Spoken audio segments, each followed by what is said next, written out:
Olá, vamos continuar o nosso estudo sobre forças eletromagnéticas, vendo agora como surge a força entre dois elementos de corrente.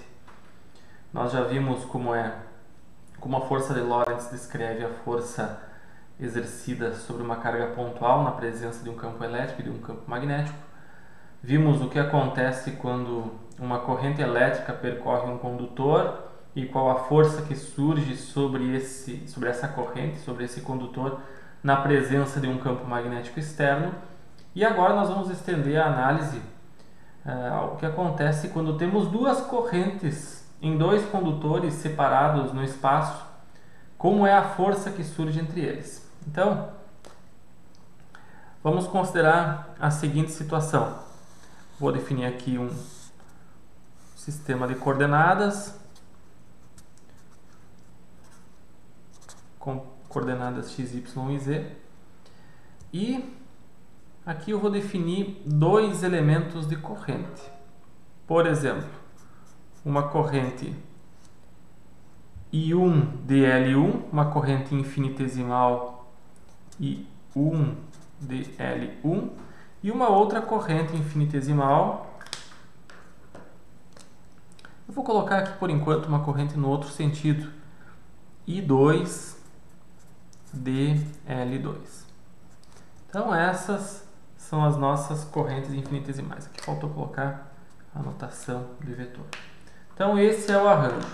A pergunta é: como é a força que uma corrente exerce sobre a outra?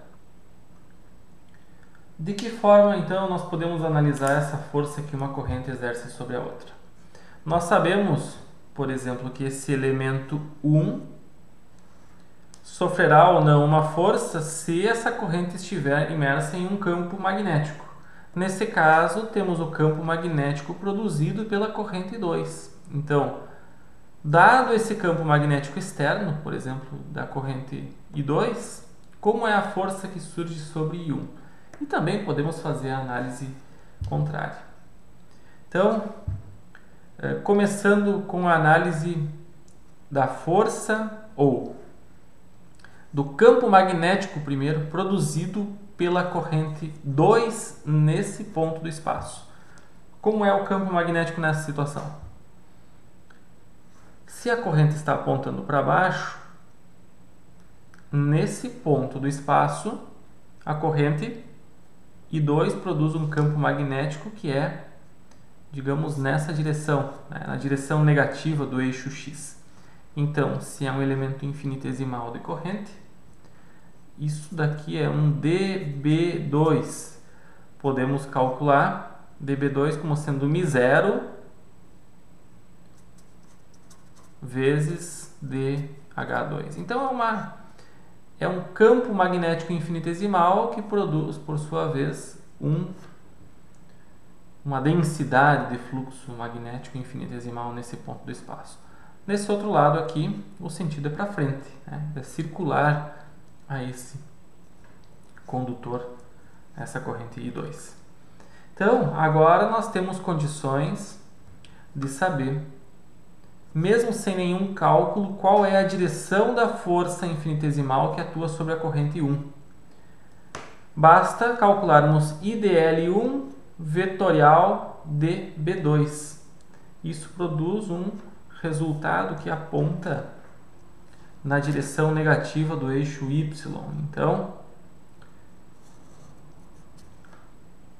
como nós temos dois elementos diferenciais, um elemento de corrente e um campo magnético diferencial, então aqui fica dF1.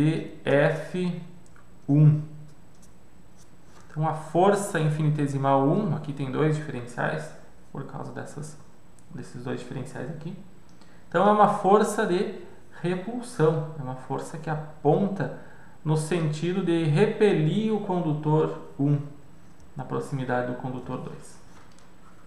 Então essa é a direção da força sem fazer nenhum cálculo, só analisando o campo magnético produzido por uma corrente e o produto vetorial IDL vetorial B. A mesma análise pode ser estendida para a força que essa corrente 1 exerce na corrente 2. O campo magnético dessa corrente 1 é entrando na folha. Então, nesse caso, o campo magnético dB1 é entrando na folha, que por consequência é μ0 dH1. Isso pode ser calculado pela lei de Biot-Savart e depois basta pré-multiplicar pelo μ0. Então, qual a força que surgirá sobre a corrente 2? IdL vetorial B. É uma força também de repulsão. Então, D dF2 é também uma força de repulsão e ela tem o mesmo módulo que D dF1. Então, vejam que interessante. Tem que ser assim. Por quê? Porque é a lei da ação e reação. Se um elemento exerce força no outro, o outro exerce força no outro. Então isso fica explícito nesse sentido de corrente que nós temos aqui. Então já temos uma conclusão. Correntes percorrendo condutores em sentidos contrários exercem força de maneira a repelir os condutores. É uma característica interessante. Então, como nós podemos quantificar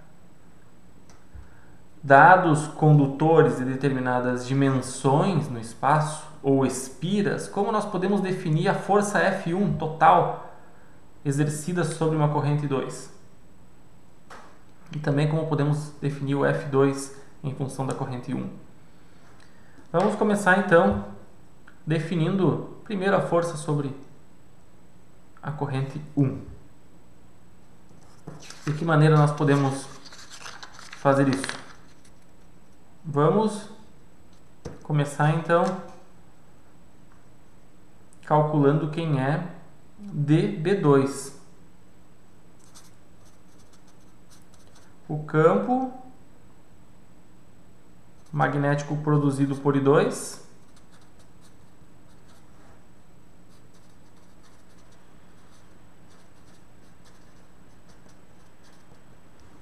é o que? Usando a lei de Biot-Savart, que vocês já conhecem. A lei de Biot-Savart diz o quê? Que o campo magnético é resultado da corrente sobre 4π dL2 vetorial R21 dividido pelo módulo de R21 ao cubo. Quem é R21? É o vetor distância que liga o elemento diferencial de corrente até o ponto onde nós queremos calcular o campo magnético. Então, esse vetor aqui é um vetor R21. Então, se nós soubermos esse vetor, sabemos calcular qual é dB2, basta pré-multiplicar. Esse termo μ0 e 2 sobre 4π é constante, então basta calcular esse outro lado aqui, esse produto vetorial, que nós temos já um resultado preliminar. A partir disso, nós conseguimos determinar quem é a força que atua sobre a corrente 1. Então, quem é D dF1 é I1 dL1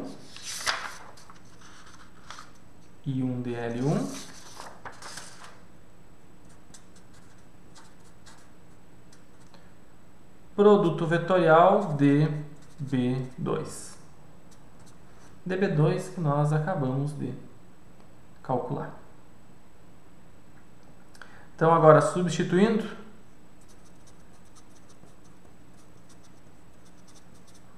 dB2, nós temos que D dF1 é igual a I1 dL1, produto vetorial μ0 e 2 sobre 4π, dL2 vetorial R21 sobre módulo de R21 ao cubo.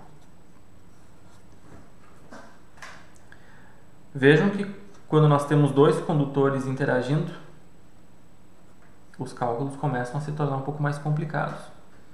Mas, como esse termo aqui é constante, nós podemos colocar tudo isso aqui na frente. Então, temos uma multiplicação das correntes. Aqui a permeabilidade magnética do espaço livre entra para multiplicando. E aqui então fica dL1, produto vetorial, um outro resultado que é dL2, produto vetorial R21, sobre módulo de R21 ao cubo. Então esse é o cálculo que tem que ser feito. Se nós temos elementos diferenciais de corrente, chegamos até o valor da força infinitesimal que atua sobre o condutor 1.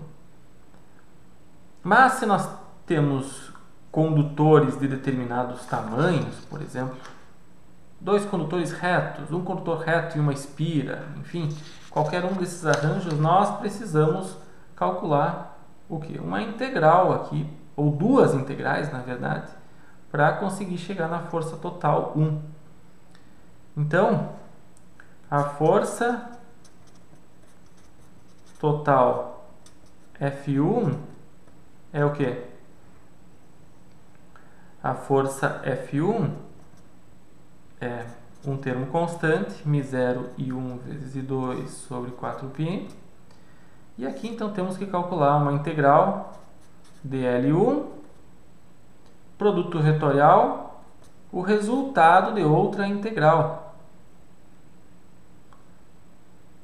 Essa outra integral tem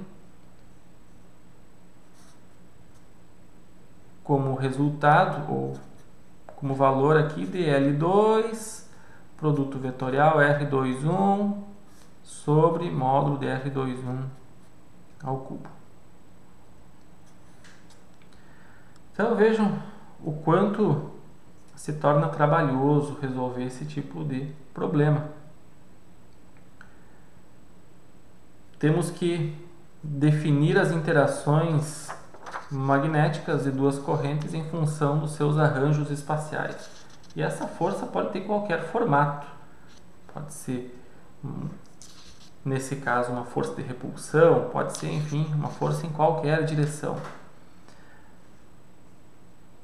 Para calcular a força 2,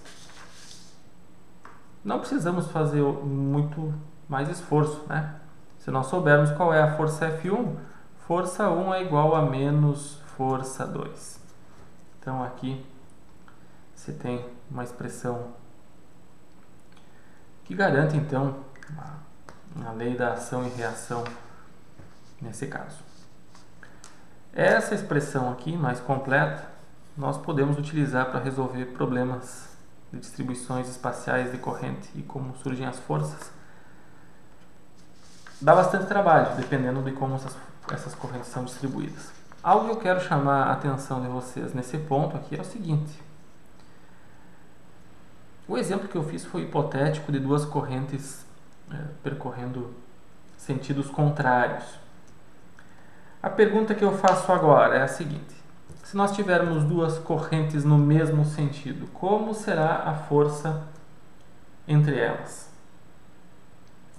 Se nós repetirmos toda essa análise aqui, sem a necessidade de nenhum cálculo, nós verificamos que a força será de atração, ou seja, dois fios paralelos conduzindo corrente no mesmo sentido se atraem. E isso é uma característica interessante da natureza, porque nós podemos construir bobinas sem nos preocuparmos de haver um espalhamento dessa bobina. A tendência é que as bobinas se tornem cada vez mais próximas, assim, ou quanto maior for a corrente que circula através delas, elas tendem a ficar ainda mais próximas porque há uma atração entre condutores com corrente no mesmo sentido. Então vejam o quanto a natureza nos favorece nessa questão. E uma outra pergunta, também analisando essa situação. Se a corrente, por exemplo, a corrente I2 for perpendicular à corrente I1, qual é a força que surge entre essas duas correntes? Se a corrente I2 é perpendicular, o campo magnético, por exemplo, aqui, pode ser de tal maneira a produzir uma força nula. Tudo vai depender da posição relativa entre essas duas correntes no espaço. Mas se fosse exatamente nessa posição e perpendicular, teríamos esse campo magnético, primeiro o campo magnético nulo nesse ponto, o que resultaria numa força nula. Então vejam como nós podemos criar forças de atração, de repulsão e forças nulas simplesmente controlando correntes em algumas regiões do espaço. Outra questão interessante relacionada a bobinas é a seguinte: se nós temos uma determinada corrente e essa corrente produz uma bobina com N voltas, a força que irá surgir num outro condutor a uma certa distância multiplicará por N.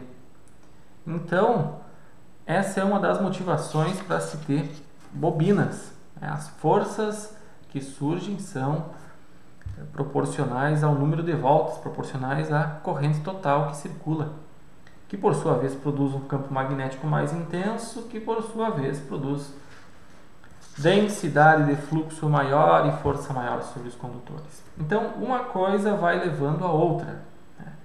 Isso explica porque, por exemplo, motores têm bobinas e têm dimensões elevadas, principalmente os de maior potência. Porque quando queremos maior força, nós precisamos de mais corrente, maior campo magnético e por aí vai. Então, espero que vocês tenham entendido esse raciocínio aqui. Um raciocínio bem teórico, e a seguir eu vou mostrar um exemplo de um cálculo numérico, exemplo prático de como se calcula então essas forças.